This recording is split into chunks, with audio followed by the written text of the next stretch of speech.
Because what we want AI to understand is not what you said, but why you said it. The purpose, the experience, the angle you have. Don't let yourself just be a replicant. And you know what it all comes down to? The right questions. Asking the right questions. And as we finish this one up, what we've learned is how to find your own style if you're starting or if you're just getting good. But asking the right questions is really key because we're asking about your style, but we want to identify your role and your goal.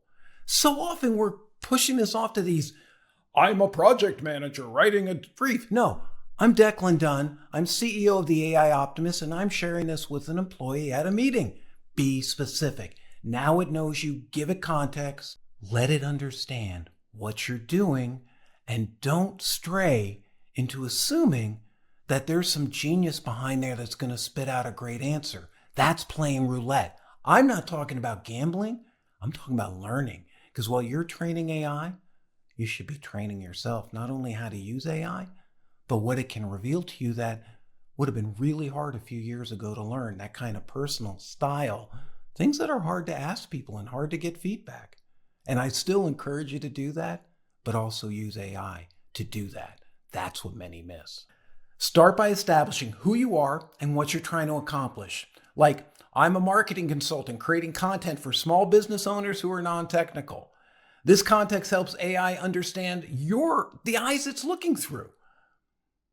So when you give it the request and the audience and your perspective, now probability works for you. One question at a time.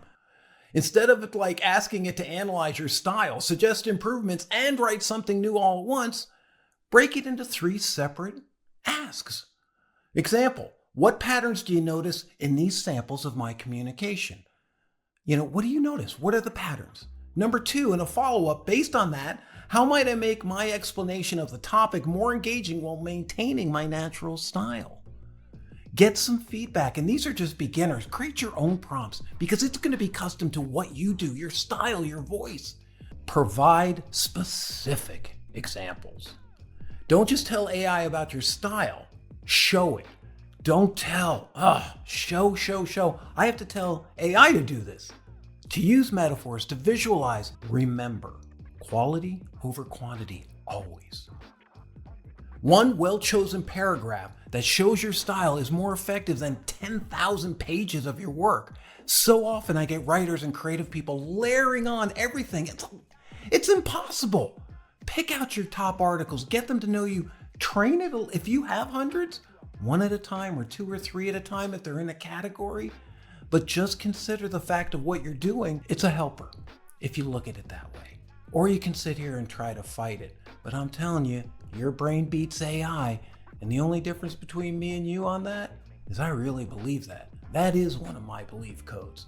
Your brain is better than AI, but together, your career, what you're doing, maybe even having enough time to do what you want to do, that's what AI is about. So forget the replacing people. Let's help you find a way to learn your style and work it in and advance towards the goals that you want. At the beginning, we talked about human neurons running computers.